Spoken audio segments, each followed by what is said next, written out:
ఓం అజ్ఞానం తిమిరాంధస్య జ్ఞానాంజనశలాకయా చక్షురున్మిళితం येन తస్మై శ్రీగురవే నమః. శ్రీచైతన్యమనోభీష్టం స్థాపితం येन భూతలే స్వయం రూపకదా మह्यं దదాతి స్వపదాంతికం. వందేహం శ్రీగురో శ్రీయుతపదకమలం శ్రీగురూన్ వైష్ణవాంచ చ శ్రీరూపం సాగ్రజాతం సహగణ రఘునాథాన్వితం తం సజీవం సాద్వైతం సావధూతం పరిజనసహితం కృష్ణచైతన్యదేవం శ్రీరాధాకృష్ణపాదాన్ సహగణ లలిత శ్రీవిశాఖాన్వితాంశ नमो ओं विष्णुपादाय कृष्णप्रेष्ठाय भूतले श्रीमते भक्तिवेदान्तस्वामिनीति नामिने नमस्ते सरस्वती देवी गौरवाणी प्रचारिणी निर्विशेष शून्यवादी पाश्चात्यदेशतारिणे वाञ्छाकल्पतरुभ्यश्च कृपासिन्धुभ्य एव च पतितानां पावनेभ्यो वैष्णवेभ्यो नमो नमः. नमो महावदान्याय कृष्णप्रेमप्रदायते कृष्णाय कृष्णचैतन्यनाम्ने गौरत्विषे नमः. हे कृष्णा करुणा सिन्धो दीनबन्धो जगत्पते गोपेश गोपिकान्त राधाकान्त नमोऽस्तुते. तप्तकाञ्चन गौराङ्गी राधे वृन्दावनेश्वरि वृषभानुसुते देवी प्रणमामि हरिप्रिये नीलाञ्चलनिवासाय नित्याय परमात्मने बलभद्रसुभद्राय जगन्नाथाय ते नमः. जय श्री कृष्ण चैतन्य प्रभु नित्यानंद श्री अद्वैत गदाधर श्रीवासादि गौरभक्तवृंद. हरे कृष्ण कृष्ण कृष्ण हरे हरे हरे राम राम राम हरे हरे. हरे कृष्ण कृष्ण कृष्ण हरे हरे राम हरे हरे. हरे कृष्ण कृष्ण कृष्ण हरे राम राम हरे हरे. एकं शास्त्रं देवकी पुत्रगीतम् एको देवो देवकी पुत्र एव च. एको मन्त्रस्य तस्य नामानि यानि कर्मस्येकं तस्य देवस्य सेवा. हरे कृष्णा कृष्ण कृष्ण हरे राम राम हरे हरे. हरे कृष्ण माताजी. హరే కృష్ణ ప్రభుజీ. హరే Krishna Mataji. Okay, so first శ్లోకము మనము చదువుకుని, అంటే ఫస్ట్ చాప్టర్లో ఇవాళ 11th శ్లోకం కదా, నిన్న 10th అయింది, 11th శ్లోకం. అవును ప్రభుజీ, ఆయనేషు చ సర్వేషు అనుకుంటు ప్రభుజీ. ఓకే మాతాజీ, చెప్పండి మాతాజీ. అయనేషు చ సర్వేషు యథా భాగమవస్థితాః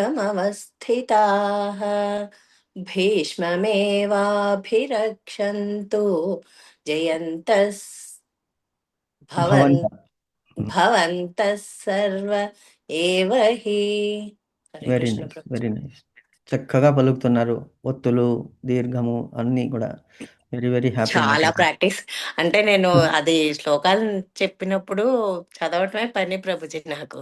కానీ అవునా? చదివినప్పుడు రాదు ప్రభుజీ. అంటే మనం ఒకసారి అలా ప్రాక్టీస్ అయిన తర్వాత మళ్ళీ విత్ మీనింగ్ తో చదివితే అప్పుడు చాలా మనకి గుర్తుంటుంది ప్రభుజీ ఆ శ్లోకం. కరెక్ట్, ఎగ్జాక్ట్లీ, అవును, కరెక్ట్. అది మనకి సో ఇప్పుడు ఆ గుర్తొచ్చేసి. మీనింగ్ తో నేను నేర్చుకుంటున్నాను ప్రభుజీ. మీరు ఎలాగో చెప్పేస్తున్నారు కదా. Very nice Mataji. అంటే మొత్తం 700 శ్లోకాస్ బై హార్ట్ చేశారా మీరు? లేదు ప్రభుజీ, లేదు లేదు. దీంట్లో ఆ, ఫస్ట్ దాంట్లోనే కొన్ని వచ్చు ప్రభుజీ, అంతే. అవునా? ఇప్పుడు మీరు ఎలాగో స్టార్ట్ చేశారు కదా ప్రభుజీ, ఇప్పుడే నేర్చుకుంటా నేను కూడా మిగతావన్నీ. ఓకే ఓకే, వెరీ నైస్ మాతాజీ. Nice, very good, very good. చక్కగా ఉన్నది మాతాజీ, మీ అభ్యాసం ప్రశంసనీయం. Very nice. థ్యాంక్ యూ ప్రభుజీ. Very nice. Okay, next Prabha మాతాజీ. హరే కృష్ణ ప్రభుజీ. హరే కృష్ణ మాతాజీ. అయనేషు చ సర్వేషు యథా భాగవమస్థితాః భీష్మవే అభిరక్షन्तు భవంతః సర్వ ఏవ హి. Very good, very good, nice, very nice. Thank you చక్కగా ప్రభుజీ. చదివారు. Very nice. ఓకే, అను హరే మాతాజీ. కృష్ణ ప్రభుజీ. హరే కృష్ణ మాతాజీ. హరే కృష్ణ. అయేషు చ సర్వేషు యదా భాగవం వస్తిః భీష్మవే భీష్మవేవాభిరక్షन्तు భవనస్త సర్వ ఏవ హి. ఓకే, క్షమించండి ప్రభుజీ. పర్లేదు మాతాజీ. Effort is appreciable.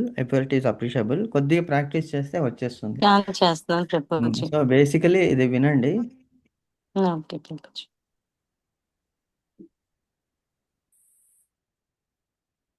యథా భాగమవస్థితాః భీష్మమేవాభిరక్షन्तు భవంతః సర్వ ఏవ హి. అలాగా ఉంటుందన్నమాట. అంటే ఎందుకంటే మనకి తొందర అవసరం లేదు. నిదానంగా చదువు. Because life is like that. ప్రతి దాంట్లో మనం తొందర చేసుకుంటాం కాబట్టి మనకి అది అర్థం అవ్వడము, పలకడము కష్టమైపోతుంది. భగవంతుడు కాలాన్ని స్తంభీభూతం చేస్తాడు. ఈ భగవద్గీత ఉపదేశించేటప్పుడు మహాభారత యుద్ధంలో 45 మినిట్స్‌లో మొత్తం 700 శ్లోకాసు భగవంతుడు అర్జునుడికి చెప్తాడు. ఎందుకంటే ఏకసంథాగ్రాహి. తెలివైన వాడు భగవంతుడు, నరనారాయణ రూపము, ఇంద్రుని అవతారము అర్జునుడు. కాబట్టి అర్జునుడి ద్వారా మనకి భగవంతుడు ఈ భగవద్గీతని ఇస్తున్నాడు. సో అంటే దీంట్లో ఇంకొకటి మనకి అనుసంధానం ఏమిటంటే, ఎప్పుడైనా కూడా మనము భగవద్గీత గానీ, భాగవతం, శ్రీమద్ భాగవతం గానీ చదువుతున్నప్పుడు, వింటున్నప్పుడు ఏమవుతుందంటే life gets prolonged. That is very, very important. ఎందుకంటే కాలం ఇక్కడ స్టాటిక్ అయిపోతుంది. అంటే మీరు ఒక 2 మినిట్స్ చదివారనుకోండి, your life will get extended by 2 minutes. అంటే ఇది శాస్త్రంగా ప్రూవ్ అయింది. ఎందుకంటే మనకి ఎందుకు మరి వాళ్ళు అంతగా తపస్సు చేస్తారు భగవంతునంటే, they gets their life elongated so that they can serve Krishna. So అందుకే మనం ఏదైనా కూడా మిగతావన్నీ కూడా ఏమిటి, తొందరగా చేయండి, తొందర చేయండి అని చెప్తుంటారు. తొందర చేయడం అనేటువంటిది అసలు తొందర పడకూడదు. అది లౌకిక గురించి. ఆధ్యాత్మికం గురించి we should never be in a hurry. పూజ చేస్తాను, ఆ పూజ ముగించుకొని వస్తాను, we should never tell that. పూజ అనేటువంటిది ముగింపు అనేటువంటిది ఉండదు దానికి. పూజ చేసుకుని వస్తాను. అది ఎంత 5 మినిట్స్ అవ్వచ్చు, 10 మినిట్స్ అవ్వచ్చు, 2 మినిట్సే అవ్వండి. కానీ ఆ 2 మినిట్స్ భగవంతునిలో కంప్లీట్‌గా surrender. We should think only Krishna. మిగతావన్నీ పక్కన పెట్టేయాలి. కానీ ఆ 2 మినిట్స్ కాన్సంట్రేట్ చేయడము, ఈవెన్ 1 మినిట్ కాన్సంట్రేట్ చేయడం కూడా చాలా కష్టం. కాబట్టి ఏదైనా అభ్యాసం చేస్తున్నప్పుడు ఎస్పెషల్లీ స్పిరిచ్యువల్ విద్య అనేటువంటిది అది భగవంతుడే చెప్పాడు భగవద్గీతలో. 700 శ్లోకాస్ ఎలాగా చెప్పాము అంటే, అక్కడ వాళ్ళు దే బికేమ్ స్టాటిక్. నిలబడిపోయారు అందరూ. కాలము ముందుకు వెళ్ళలేదు. ఎందుకంటే కాలాన్ని నిలిపాడు భగవంతుడు. కాల రూపాన్నే భగవంతుడు. కాలోస్మి అంటాడు భగవంతుడు.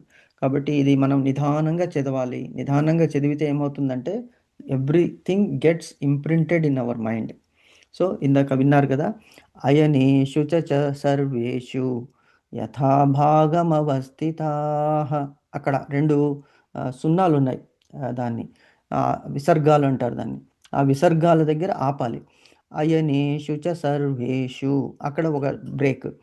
యథాభాగమవస్థితాః అక్కడ. తర్వాత భీష్మమేవాభిరక్షन्तు, అక్కడ మళ్ళీ ఆపాలి. భవంతః సర్వ ఏవ హి, అది. సో అప్పుడు ఏమవుతుందంటే we are aligning our cells with what the shloka is telling us అనేటువంటిది. So anyway, I'm very happy for all of you that we are making effort. ఇంత బిజీ షెడ్యూల్లో కూడా ఇది చదవాలి, అలవర్చుకోవాలనేటువంటిది మీ కమిట్మెంట్కి నిజంగా జోహార్లు. వెరీ, వెరీ లేదు నైస్. ప్రభుజీ, మేమే మీకు థ్యాంక్స్ చెప్పాలి ప్రభుజీ. ఎందుకంటే ఇది బై హార్ట్ చేద్దాం రోజుకొకటని చెప్పింది మీరేగా ప్రభుజీ. ఎస్ మాతాజీ, అది సో కృష్ణుడు వీఆర్ చెప్పింటాడు ఆల్సో, అంతే. అంటే అది మాకు చాలా యూస్ఫుల్ ప్రభుజీ. అది అలా రోజుకొకటి అవును బై మాతాజీ. హార్ట్ చేయటం, అది it's thanks Prabhuji. Thank you Mataji, thank you. Very nice. Okay, Venusri Mataji, Hare Krishna, good morning, good evening. బాగున్నారా? హరే కృష్ణ ప్రభుజీ, బాగున్నాం ప్రభుజీ. ఓకే మాతాజీ, మీరు చెప్తారా? ఈ రోజు బైహాట్ చేయలేదు ప్రభుజీ, కుదరలేదు. చేయలేదా? Okay, no problem. రేపు 2 కంప్లీట్ చేద్దాం, 11th and 12th. ఓకేనా? సరే ప్రభు. ఓకే, నిదానంగా చదవండి. అంటే తొందర ఏం లేదు. We are all sailing in the same boat. అందరూ నేర్చుకుంటూనే ఉన్నాము. కాబట్టి తప్పు ఒప్పులు అనేటువంటిది భగవంతునికి అంకితం. ఏదైనా సుఖమైనా దుఃఖమైనా అంతట్లో సఖ నువ్వే అవ్వాలి కృష్ణ అని అంటాం. తప్పైనా ఒప్పైనా కూడా చేయించేది చెప్పించేది అంతా అతనే. కాబట్టి మనతో ఏం చెప్పిస్తున్నాడు? అతను చిన్నపిల్లలు ఎలాగా తప్పు ఒప్పులు పలుకుతున్నప్పటికీ కూడా తల్లిదండ్రులకి ముద్దుగానే ఉంటారు పిల్లలు, ఏం చేసినా కూడా. అలాగే మనం అందరూ కూడా భగవంతునికి పిల్లలం కాబట్టి ఆయన మనం ఏం చెప్పినా కూడా, ఎస్పెషలీ భగవంతుని నామాలు తీసుకున్నప్పుడు ఆ తప్పొప్పులు పర్లేదు ఇవన్నీ. కానీ మంత్రాలు చదివేటప్పుడు మట్టుకు we should be very, very careful. అది గురువుతో ఉపదేశం చేసుకుని కరెక్ట్గా ప్రొనౌన్స్ చేయాలి. మంత్రాలు చేసేటప్పుడు ఆ దీర్ఘము, స్వరము, తర్వాత పొల్లులు, ఒత్తులు అవన్నీ కూడా కరెక్ట్గా ఉండాలి. లేకపోతే ఏమవుతుందంటే మనకి వృత్రాసురుడి కథ ఉన్నది భాగవతంలో, అలాగవుతుంది. సో ఇంద్రుణ్ణి చంపేటువంటి పిల్లవాడు కావాలి అని కోరుకున్నాడు త్రష్ట, ఆ వృత్రాసురుని తండ్రి. కానీ ఆ స్వరము ఉచ్చరించడంలో తప్పు చేశాడు కాబట్టి ఇంద్రునిచ్చే చంపబడేటువంటి బిడ్డ కావాలి అని వచ్చేసింది అనమాట మీనింగ్. కాబట్టి మంత్రాలకి అది we should be very careful. ఈ శ్లోకాలకి పర్లేదు, మనము అంటే అభ్యాసం చేయాలి. విని విని విని ఏమవుతుందంటే మనకి అభ్యాసం అయిపోతుంది. అందులో ఒక దివ్యమైనటువంటి అనుభూతి మనము అనుభవించగలం అనమాట. ఆ సాంస్క్రిట్ లాంగ్వేజ్కే ఉన్నటువంటి పవరు. దాన్ని ఏమిటంటే దేవ భాష అంటారు. కాబట్టి దాంట్లో మనం చదువుతూ ఉంటే మిగతా అన్ని లాంగ్వేజెస్ అలైన్ టు సాంస్క్రిట్. కాబట్టి అది ప్రాక్టీస్ చేద్దాం మనం. రోజుకొక శ్లోకము, it is not difficult. Okay, thank you for your commitment once again.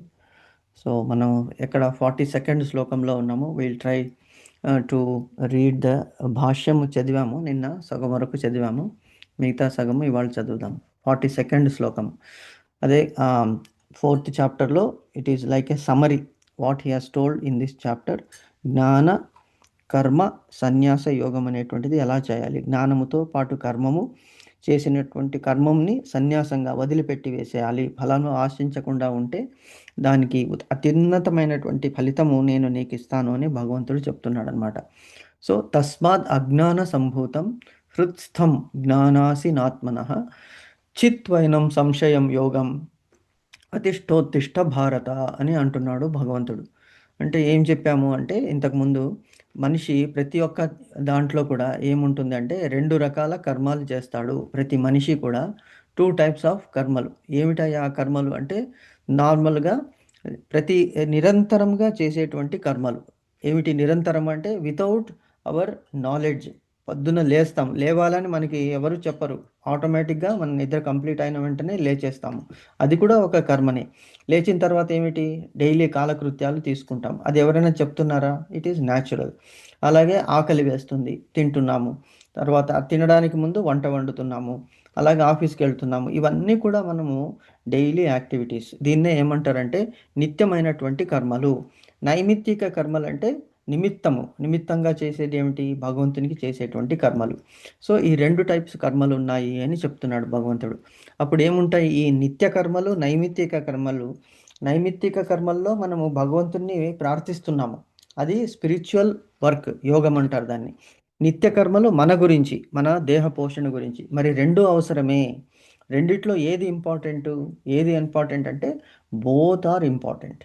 Because ఎందుకు, మనం దేహాన్ని కారుతో పోల్చుకుంటే ఆ కారు నడపడానికి పెట్రోల్ అవసరము, డీజిల్ అవసరం.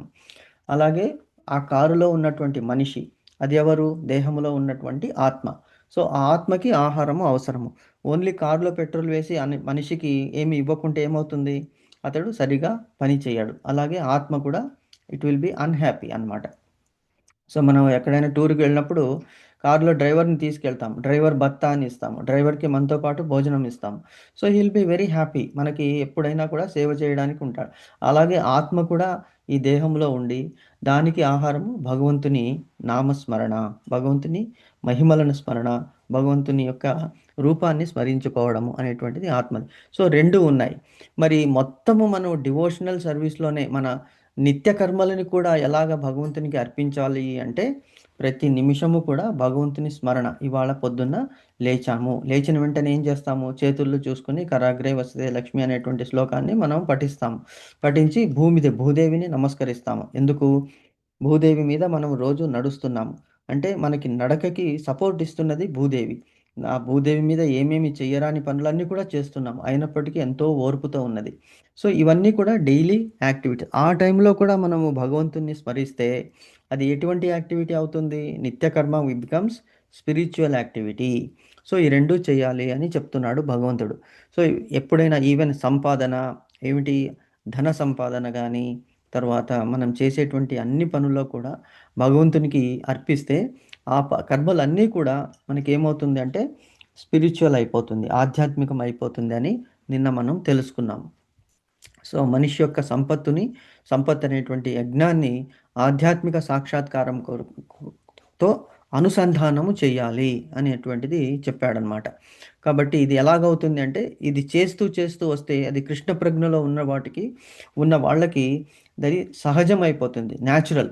ఎలాగైతే మనకి బ్రీదింగ్ ఉన్నది, ఈ బ్రీదింగ్కి మనం ఏమైనా ఎఫర్ట్ చేస్తామా, మనం ప్రయత్నం చేసి ఊపిరి పీల్చుకుంటున్నామా, ప్రయత్నంతో ఊపిరి వదులుతున్నామా, ఏం లేదు. It becomes automatic.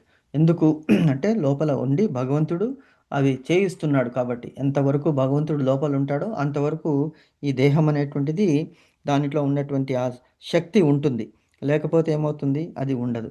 అలాగే ఈ కర్మలన్నీ కూడా భగవంతునికి అనుసంధానం గనక మనం చేస్తే అవి దివ్యమైనటువంటి కర్మలు అయిపోతాయి.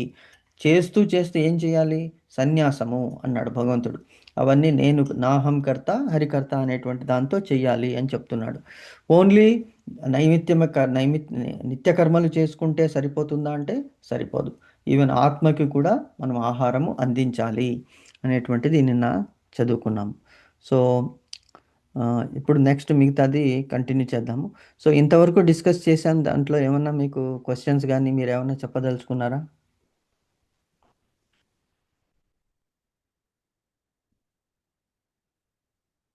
ఏం లేవు Prabhuji. Okay, very nice. Okay, so next దానికి వెళ్దాం మాతాజీ. చదువుతారు మాతాజీ నెక్స్ట్? ఓకే ప్రభుజీ. మాతాజీ. అతడు భగవంతుడు ఇచ్చిన సూక్ష్మ స్వాతంత్ర్యాన్ని దుర్వినియోగం చేస్తున్న వానిగా పరిగణించబడతాడు. ఇన్ని ఉపదేశాలు ఒక్క ఇచ్చినప్పటికీ నిమిషం మాతాజీ. అంతకు ముందు సెంటెన్స్ తో స్టార్ట్ చేసి కంటిన్యూ చేయండి మాతాజీ. అంతకు ముందు ఓకే సెంటెన్స్. ప్రభుజీ. గీతోపదేశాలను అర్థం చేసుకోని వాడు శ్రద్ధాహీనుడవుతాడు. అతడు భగవంతుడు ఇచ్చిన సూక్ష్మ స్వాతంత్ర్యాన్ని దుర్వినియోగం చేస్తున్న వానిగా పరిగణించబడతాడు. ఇన్ని ఉపదేశాలు ఇచ్చినప్పటికీ నిత్యునిగా, ఆనందమయునిగా, సర్వజ్ఞుడైన భగవంతునిగా, దేవదేవుని నిజమైన తత్వము అర్థం చేసుకోలేని వాడు నిశ్చయంగా పరమమూర్ఖుడే అవుతాడు. కృష్ణ భక్తి భావన సిద్ధాంతాలను క్రమంగా అంగీకరించడం ద్వారా అజ్ఞానము తొలగుతుంది. వివిధ రకాల దేవతా యజ్ఞాలు, పరబ్రహ్మ యజ్ఞము మరియు బ్రహ్మచర్యంలో, గృహస్థ జీవనంలో, ఇంద్రియ నిగ్రహంలో, యోగ సాధనలో, తపస్సులో, భౌతిక సంపత్తుల త్యాగంలో, వేదాధ్యయనములో, వర్ణాశ్రమ ధర్మ పద్ధతిలో నెలకొనడమే యజ్ఞము ద్వారా కృష్ణ భక్తి భావన జాగృతమవుతుంది. చదవమంటారా ప్రభుజీ? చాలు మాతాజీ, ఇంతవరకు చాలు. ఇది కంప్లీట్ డిస్కస్ చేసి నెక్స్ట్ దానికి వెళ్దాం. ఇది చాలా ఇంపార్టెంట్. మనము తొందరగా వెళ్ళకూడదు. ఎందుకంటే every letter, every word is very important. అందులోనూ ఇది సమరీ, జిస్ట్ ఇచ్చాడు భగవంతుడు. కాబట్టి ఒక్కొక్కటి నిదానంగా అర్థం చేసుకుందాం ఇంతవరకు.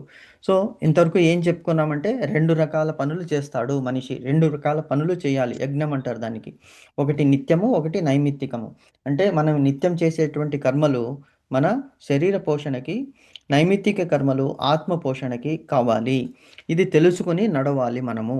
ఒక్కసారి మనం నిత్య కర్మలను కూడా భగవంతునికి అర్పిస్తే అది స్పిరిచువల్ మార్గం అయిపోతుంది, ఆధ్యాత్మికం అవుతుంది అని చెప్పాడు భగవంతుడు. సో ఇక్కడ ఇప్పుడు ఏం చెప్పాము? ఇంతకు ముందు మాతాజీ చదివారు కదా, ఏమిటంటే ఎవరైతే కృష్ణ పరిజ్ఞానంలో, కృష్ణ భావనామృతంలో ఉంటారో వాళ్ళకి ఇది సహజంగా అబ్బుతుంది. ఎందుకంటే they have realised that our goal is to reach the Golok Dham. దానికి ఏం చేయాలి? శాస్త్రాల ప్రకారము మనము ఆ శాస్త్రాలు ఎలాగ చెప్పాయో అలాగా నడుచుకోవాలి అని చెప్పి ఎక్స్ప్లెయిన్ చేస్తున్నాడు భగవంతుడు. ఏమిటి అంటే ఈ భగవద్గీతలో చెప్పారు. ఏమని చెప్పారు? ఆ భగవద్గీతలో చెప్పినటువంటివన్నీ కూడా ఎవరైతే అర్థం చేసుకోడో, భగవద్గీతలో చెప్పిన దాన్ని ఎవరు అర్థం చేసుకోడో వాడు శ్రద్ధాహీనుడు. చాలా ఇంపార్టెంట్. మనం ఇంతకుముందు చెప్పాము, శ్రద్ధ అండ్ ఓపిక. శ్రద్ధ అంటే డెడికేషన్, ఓపిక అంటే టాలరెన్స్. డెడికేషన్ అండ్ టాలరెన్స్ రెండూ ఇంపార్టెంట్ అనమాట. సో ఎగ్జాంపుల్స్ ఎన్నో చెప్పాము. ఇక్కడ మనకి ఇప్పుడు నిన్ననే ఒక వర్డిక్ట్ వచ్చింది మెడ్రాస్ హైకోర్టులో. ఎస్పెషలీ ఇక్కడ కేరళలో ఆల్రెడీ పతనం స్టార్ట్ అయిపోయింది. ఎందుకంటే కేరళలో మనం చూస్తున్నాము మ్యాక్సిమం జంతు హింస అక్కడ జరుగుతున్నది. Because the population is like that. The population who don't believe in Hinduism. కేరళలో కమ్యూనిస్ట్ ఇప్పుడు కూడా కమ్యూనిస్ట్ ప్రభుత్వం ఏంటంటే వాళ్ళు భగవంతుడు లేడు, సనాతన ధర్మం లేదు, కాబట్టి మనం ఇష్టం వచ్చినట్లు ఉండవచ్చు అనేటువంటి విధానంతో చేశారు. కాబట్టి ఆల్దో కేరళని యాక్చువల్లీ గాడ్స్ ఓన్ కంట్రీ అంటారు ఇంగ్లీష్లో. గాడ్స్ ఓన్ కంట్రీ అంటే నేచర్ అంత బ్యూటిఫుల్గా ఉంటుంది కేరళ. సో ఎప్పుడు వర్షాలు పడడము, ఎస్పెషలీ కూనూరు అటు సైడ్ వెళ్ళామంటే చాలా చక్కగా ఉంటుంది. అదేంటి వాయనాడ్ అనే ప్లేసు, ఆ ఎలిఫెంట్స్ శాంక్చురీస్ చాలా మున్నార్ ఇవన్నీ కూడా. కానీ అక్కడ ఏమిటి, population is dominated by people who don't believe in God all mighty. So అందుకే కాంట్రవర్సీ అనమాట అక్కడ. సో అందుకే అక్కడ ఏమైంది, హింస పెరిగిపోయింది. అక్కడి నుంచి అంటే అసోసియేషన్ చూడండి, పక్కనే ఉన్న స్టేట్ ఏమిటి, తమిళనాడు. సో తమిళనాడులో కూడా ఇంతకు ముందు వరకు గవర్నమెంట్, ఇప్పుడు వచ్చిన గవర్నమెంట్ కొద్దిగా పర్లేదు. ఇంతకు ముందు అంటే ఎందుకు గవర్నమెంట్ గురించి చెప్తున్నాము, మనుషులు గవర్నమెంట్ ఎలా అయినా మనుషులు ఉండొచ్చు కదా అంటే, యథా రాజా తథా ప్రజ అన్నాడు. రాజు ఏ పనులు చేస్తాడో ప్రజలు కూడా అలాగే చేస్తారు. ఎగ్జాంపుల్ అంబరీష చక్రవర్తి, అంటే మంచికి చెడుకి ఎగ్జాంపుల్ మనం చెప్తున్నాం. అంబరీష చక్రవర్తి ఎటువంటి వాడు, అతడు ఏకాదశి వ్రతాన్ని చేసి ప్రతి ఒక్కళ్ళతో కూడా, అంటే కులము సంబంధము లేకుండా అన్ని వర్ణాల వారిని కూడా కంపల్సరీగా ఏకాదశి వ్రతము చేయాలి. అంటే ఈ వ్రతము ఓన్లీ హిందువులకని కాదు, ప్రతి ఒక్క మానవునికి ఈ ఏకాదశి వ్రతము చేయాలి అని చెప్పి చేసి చూపించాడు. కాబట్టి అక్కడ అంతటి ధర్మము తాండవించింది అక్కడ. కానీ ఇక్కడ కేరళలో చూడండి, ఇప్పుడు ఏమవుతుంది, నరబలి, జంతుబలి ఎక్కువైపోయింది. అది తమిళనాడుకు కూడా ప్రాకి. అక్కడ ఇంతకుముందు ఉన్నట్టు గవర్నమెంట్ ఏం చేశారు, సనాతన ధర్మమే లేదు, అదే ఆర్యులు ద్రావిడులు అనేటువంటి, ద్రవిడులు అందుకే ద్రావిడ మున్నేట్ర కడగం అనేటువంటిది డిఎంకే పార్టీ అని ఉన్నది. అంటే నేను ఏ పార్టీని విమర్శించడం లేదు, but because the principles that they followed is not to worship any god. సనాతన ధర్మమే లేదు, భగవంతుడు లేదు, ఏదేదో వ్యాఖ్యలు చేశారు. కాబట్టి ఏమైంది, అరాచకత్వం పెరిగిపోయింది అనమాట అక్కడ. కాబట్టి వాళ్ళు గీతలో, భగవద్గీత ఒక ఉద్దేశాన్ని గురించి కాదు. సో ఇప్పుడు మెడ్రాస్ హైకోర్టు ఏం తీర్పు ఇచ్చిందంటే, ఇప్పుడు మనకి FCRA అనే ఒక యాక్ట్ వచ్చింది, ఫారిన్ కాంట్రిబ్యూషన్ రెగ్యులేషన్ యాక్ట్. అంటే విదేశీ సంస్థల నుంచి డొనేషన్స్ వస్తాయి మన కంట్రీకి, మతము పేరిట, మతాన్ని ఎంకరేజ్ చేయడానికి. దానివల్ల ఏమవుతుంది, హిందూయిజంని యాక్చువల్గా కన్వర్ట్ చేసేస్తున్నారు చాలామంది. ఎందుకు, బెనిఫిట్స్ ఇస్తున్నారు. ఆ బెనిఫిట్స్ ఇవ్వడం కానీ, డబ్బులు పంచిపెట్టడం కానీ, దానివల్ల రిజర్వేషన్స్ అవ్వడం కానీ, పదవుల్లో అన్నిట్లోకి అదే వచ్చేసింది. సో అప్పుడు ఏమవుతుంది, సమానత్వం అనేటువంటిది నశించిపోయింది.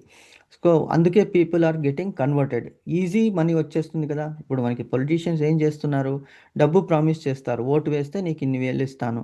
సో వాళ్ళు డబ్బుల గురించి చేస్తున్నారు, కానీ it is like even worse than animals. Animals అన్నా కొద్దిగా తన ఆహారం గురించే పాటుపడతాయి, కానీ వీళ్ళు ఆహారం ఒక్కటే కాదు, వాళ్ళు మొత్తం అన్నిటినీ కూడా సాక్రిఫైస్ చేయడానికి రెడీగా ఉన్నారు మన ప్రజలు. అందుకే అలాంటి అరాచకత్వం వచ్చేసింది అనమాట. సో ఇప్పుడు మెడ్రాస్ హైకోర్టు ఏం చెప్పారంటే, ఈ కాంట్రిబ్యూషన్స్ అనేటువంటిది ఈ భగవద్గీత, శ్రీమద్ భాగవతం, రామాయణం, మహాభారతం ఇటువంటి సనాతన గ్రంథాలు, సనాతన మన సంస్కృతిని వీళ్ళు దే ఆర్ ప్రమోటింగ్. కాబట్టి ఇటువంటి సంస్థలకి వచ్చేటువంటి డబ్బు ఇది ఆ FCRA యాక్ట్ కింద రాదు. అంటే డైరెక్ట్గా ఏం చెప్పారు, మిగతా మతాలు, మన భారతదేశం హిందూతత్వం ఉన్నటువంటి మన భారతదేశంలో మన మతాలకి, మన సంప్రదాయాలకి గౌరవించాలని చెప్పేసి వాళ్ళు వర్డిక్ట్ ఇచ్చారు, కోర్టు వర్డిక్ట్. అది చాలా ప్రశంసనీయం. ఎందుకంటే ప్రభుత్వం అక్కడ అలా ఉన్నది, కానీ దానికి అగెయిన్స్ట్గా మనం నిలబడాలి అంటే ఆ జడ్జిలు ఎవరైతే న్యాయాధీశులు ఉన్నారో వాళ్ళ యొక్క ధైర్యానికి, వాళ్ళ యొక్క సంస్కారానికి మనము నిజంగా జోహార్లు చెప్పాలన్నమాట. సో అది ఇక్కడ చెప్తున్నాడు భగవంతుడు. అంటే వాళ్ళలో ఈ సంస్కారము అంత వేళ్ళు పాతుకొని పోయిందనమాట ఆ జడ్జిల్లో. అలాగే మనకి ఇంకోటి, అంటే కొద్దిగా డీవియేట్ అవుతున్నాను so that we get the example. Devi Shetty అని ఒక డాక్టర్ ఉన్నారు, ఆయన హార్ట్ స్పెషలిస్ట్, మన దేశంలోనే నంబర్ 1 హార్ట్ స్పెషలిస్ట్ ఆయన, దేవి శెట్టి అని. ఆయన్ని ఒక ఇంటర్వ్యూ చేశారు. ఆయన ఏంటంటే మొత్తం ప్రపంచంలో అంతా కూడా యంగెస్ట్ ఫస్ట్ పర్సన్‌కి హార్ట్ ఆపరేషన్ చేసిన వాళ్ళలో ఆయనే ఫస్ట్. అంటే ఎంతటి ధైర్యం ఉండాలి, ఎంతటి స్కిల్ ఉండాలి అతనిలో, నైపుణ్యం. అతనేం చేశారంటే 21 రోజుల పాపకి హార్ట్‌లో హోల్ ఉందంటే అతను వెంటనే డయాగ్నోస్ చేసి, అతను ఆ ఆపరేషన్ చేసి ఆ పిల్లల్ని కాపాడాడనమాట. సో, అందుకే ఇంటర్వ్యూ తీసుకున్నప్పుడు అడిగారు. మీరు ఎన్నో కొన్ని లక్షల ఆపరేషన్స్ చేశారు. మరి మీరు ఆ ఆపరేషన్ చేస్తున్నప్పుడు ఎస్పెషల్లీ అంత చిన్న పాప, యూ కెన్ ఇమాజిన్ మాతాజీ 21 రోజులంటే అసలు ఎలాగా మనం ఈవెన్ ఇంజెక్షన్ గుచ్చాలంటేనే మనకి అది కొద్దిగా ఎంత సున్నితంగా ఉంటుంది దేహం అసలు. అంతటి దేహంలో అది కూడా హార్ట్ ఎంత డెలికేట్. అటువంటి దాన్ని అతను ఆపరేషన్ చేశాడంటే ఇంటర్వ్యూ చేసి అడిగారనమాట. మీరు ఇలాగ ఆపరేషన్ చేశారు కదా! మరి మీకు అప్పుడు ఏమనిపించింది? అసలు ఎలా చేయగలిగారు? అంత ధైర్యం ఎలాగొచ్చింది మీకు? అంటే ఆయన అన్నాడు, నేను ముందు నుంచి ఒక్కటే నమ్ముతాను. We are all tools. మనం ఇంతకు ముందు కూడా చెప్పుకున్నాం కదా! మనమందరూ కూడా instruments in the hand of the almighty. అంటే ఏదైనా స్క్రూ డ్రైవర్ గానీ, పటకార గానీ, ఒక చెయ్యి దాన్ని లేపితేనే అది పని చేయగలదు. అలాగే నేను కూడా ఎప్పుడూ భగవంతుడిని స్మరిస్తాను. భగవంతుడిని ఇక్కడ మళ్ళీ రిలీజియన్ తీసుకురావట్లేదు ఆయన. ఏది హిందూ మతమా, మతాలకు అన్నిటికీ కూడా భగవంతుడు ఒక్కడే. ఆయన అన్నాడు, నేను ఎప్పుడైనా ఏదైనా పని చేసేటప్పుడు, ఆపరేషన్‌కి వెళ్ళేటప్పుడు భగవంతుడిని ధ్యానిస్తాను. ఎందుకంటే ఇప్పుడు బయట ఇది పాప ఓకే. పాపకి ఇంకా ఏమిటి అంత పరిజ్ఞానం లేదు. కానీ జన్మనిచ్చినటువంటి తల్లి బయట ఉన్నది. తండ్రి బయట ఉన్నాడు. వాళ్ళ family people they are there. ఇదైతే చిన్న పాప. పెద్దవాళ్ళకి 60 ఏళ్ళకి, 40 ఏళ్ళకి, 30 ఏళ్ళకి మనం ఆపరేషన్స్ చేస్తున్నప్పుడు entire family is depending on them. కాబట్టి వాళ్ళ ఫ్యూచర్ ఎలా ఉంటుంది అనేటువంటిది నేను ఒక్కసారి ఆలోచిస్తాను. ఆలోచించి నేను ఆపరేషన్ థియేటర్‌కి వెళ్ళేటప్పుడు భగవంతుడిని స్మరిస్తాను. భగవంతుడా, నాహం కర్త, హరికర్త. నువ్వే నా చేతిలో ఉండి, నువ్వే నాతో ఈ పని చేయించాలి అని కోరుకుంటాను కాబట్టి, అప్పుడు భగవంతుడు నాలో ప్రవేశించి, నా చేతులు షేక్ చేయకుండా, అంటే కొద్దిగా షేక్ అయిందనుకోండి, వేరే నరానికి టచ్ అవ్వచ్చు. Because he is doing that operation. Stitch చేస్తున్నాడు. ఇప్పుడన్నీ సొఫిస్టికేటెడ్ వచ్చేసాయి. ఆటోమేటిక్‌గా హీలింగ్ అయిపోతాయి. అయినప్పటికీ కూడా ఇంతకుముందు ఒక 10 ఇయర్స్ బ్యాక్, 15 ఇయర్స్ బ్యాక్ అలాంటివి పరికరాలు లేవు. కాబట్టి ఆయన అన్నాడు, నేను చేస్తున్నాను అనుకుంటే అప్పుడు నాకు భయమేస్తుంది ఆర్ గర్వం రావచ్చు. నేను చేయడం లేదు, నేను నిమిత్త మాత్రుణ్ణి అనుకుని ఈ పని చేస్తున్నాను. కాబట్టే భగవంతుడు అలాగా నాకు సహకరిస్తున్నాడు, నాకు ప్రోత్సహిస్తున్నాడు, నాలో ఉండి అతనే చేయిస్తున్నాడు అనేటువంటి దాన్ని చెప్పాడు. And he finally told, don't attach any religious sentiment here, it is spiritual, purely spiritual. Bhagavad Gita అనేటువంటిది ఏ మతం అని అందులో చెప్పలేదు. కాబట్టి మనం భగవద్గీతని నమ్మాలి, భగవద్గీతని అనుసరించాలి అనేటువంటిది ఇక్కడ చాలా ఇంపార్టెంట్ పాయింట్. ఇది మీకు బుక్స్‌లో ఉంటే అండర్‌లైన్ చేసుకోండి. గీత ఉపదేశాన్ని అర్థము చేసుకోనట్టి వాడు శ్రద్ధాహీనుడు, అంటే అనిమల్ కంటే వేస్ట్. అందుకే ఇప్పుడు మనకి ఈ గీత అనేటువంటిది అన్ని స్కూల్స్‌లో కూడా కంపల్సరీ చేశాడు. సో దట్ మానవాళి ఎలా జీవించాలి, తోటి వాళ్ళని ఎలా గౌరవించాలి, తోటి వాళ్ళలో భగవంతుడు ఉన్నాడు కాబట్టి అటువంటి రెస్పెక్ట్ ఇవ్వాలి. అప్పుడు సమాజం బాగుపడుతుంది, దేశం బాగుపడుతుంది. సర్వే జన సుఖినో భవంతు అనేటువంటి ఆ నానుడి యాక్చువల్గా మనం ఇంప్లిమెంట్ చేసిన వాళ్ళం అవుతాము అని చెప్తున్నాడు.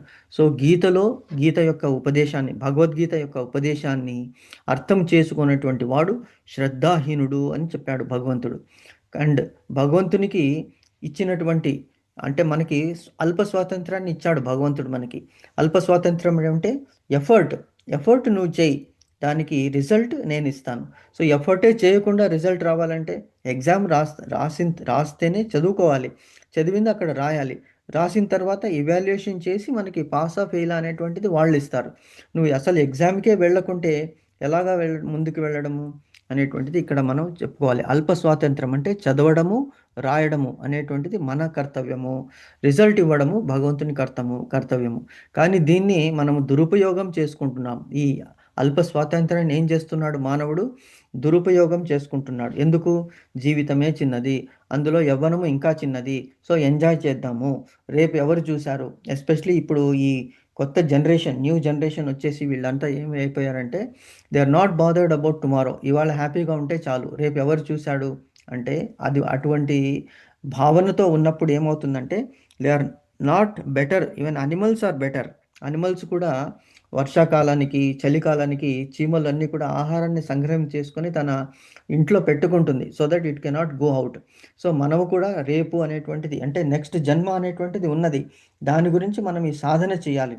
భౌతిక సంపత్తి ఎలాగైతే కూడబెడతామో ఆధ్యాత్మిక సంపత్తిని కూడా మనం అలాగా సేకరించాలి అని చెప్తున్నాడు. సో చేసుకొని వాడు ఈ మానవ జన్మని దురుపయోగం చేసుకుంటున్నాడు అని చెప్తున్నాడు.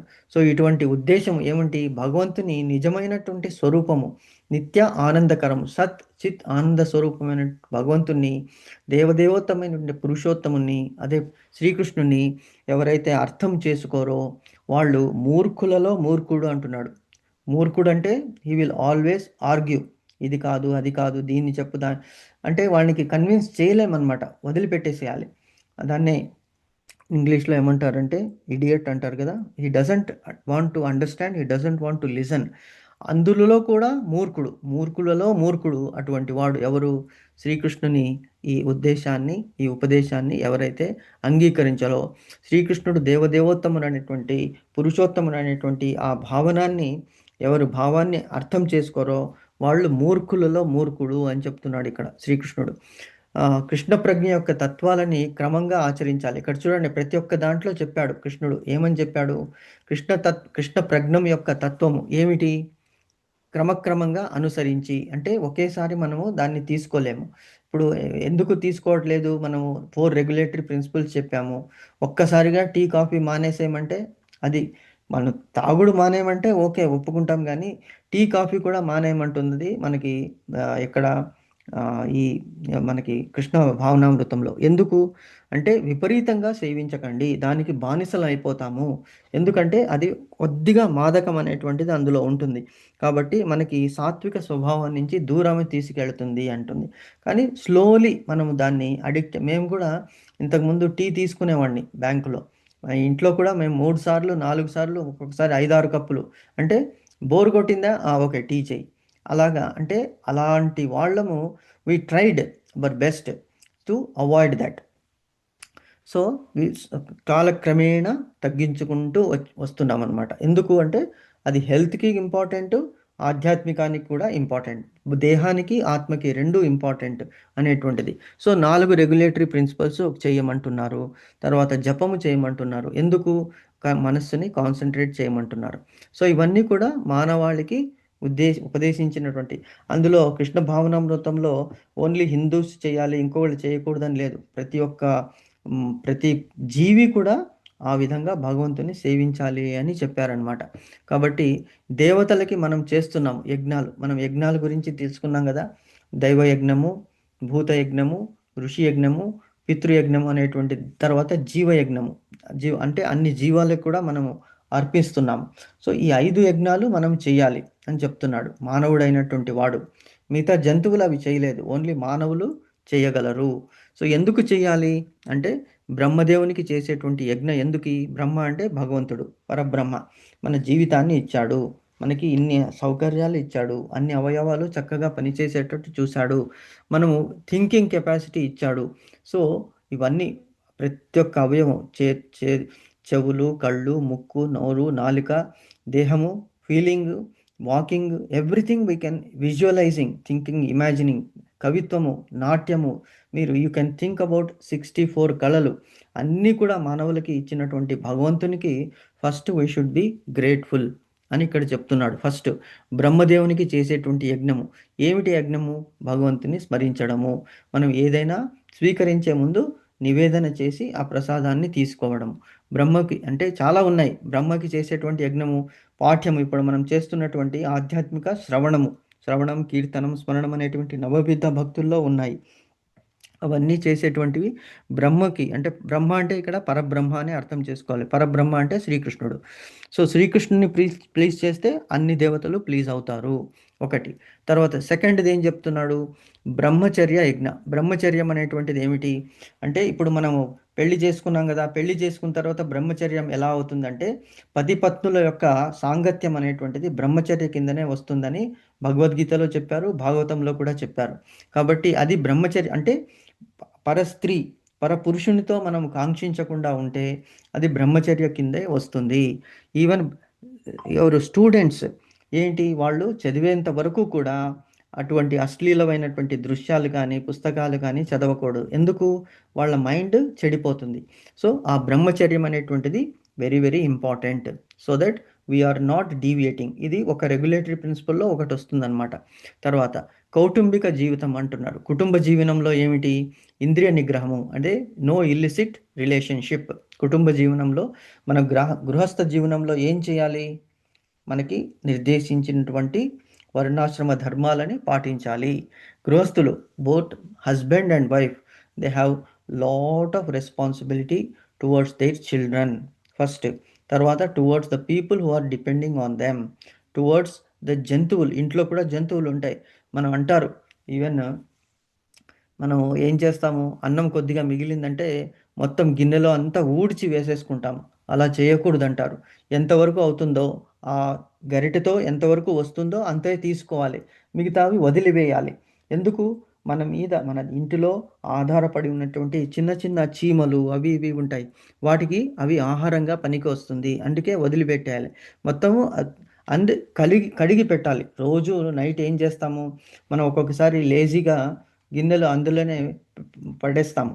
అది కూడా మంచిది కాదు. అంటే శుభ్రత. సో ఇవన్నీ కుటుంబ జీవనంలో మనము అలవర్చుకోవాల్సినటువంటి యజ్ఞాల కింద వస్తాయి.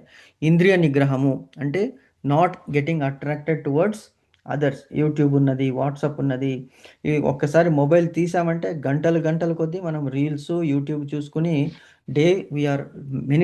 డేస్ మినిట్స్ మంత్స్ ఇయర్స్ వెళ్ళిపోతున్నాయి. సో ఇంద్రియాన్ని నిగ్రహించుకోవాలి. అనవసరంగా నోరు కూడా, నాలుకని కూడా వీలైనంత వరకు ట్రైన్ చేయాలి. ఇది విహితమైనటువంటి ఆహారాన్ని తీసుకోవడము, విహితమైనటువంటి మాటలు మాట్లాడడం, ఇది చాలా ఇంపార్టెంట్. ఫస్ట్ అందుకే అన్నాడు మనకి ఏమిటి, నాలుక అనేటువంటిది చాలా ఇంపార్టెంట్ ఆస్పెక్ట్. అది ఇంద్రియ నిగ్రహము వస్తుంది. తర్వాత హఠయోగం అంటే ఏమిటి? మనం అష్టాంగ యోగాలు డిస్కస్ చేశాం కదా, అందులో ఒకటి వస్తుంది. తర్వాత తపస్సు అంటే దేహాన్ని తప్పింపజేసుకోవడం. తర్వాత ఐహిక సంపత్తు అంటే మన భౌతిక సంపత్తుని వీలైనంత వరకు ఆధ్యాత్మిక దాంట్లో ఇవ్వడం అనేటువంటిది చెప్పాడనమాట. ఇవి చాలా ఉన్నాయి. యాక్చువల్గా డీటెయిల్గా మనము దీని గురించి డిస్కస్ చేయాలంటే మనకి కొన్ని రోజులు పడుతుంది. బట్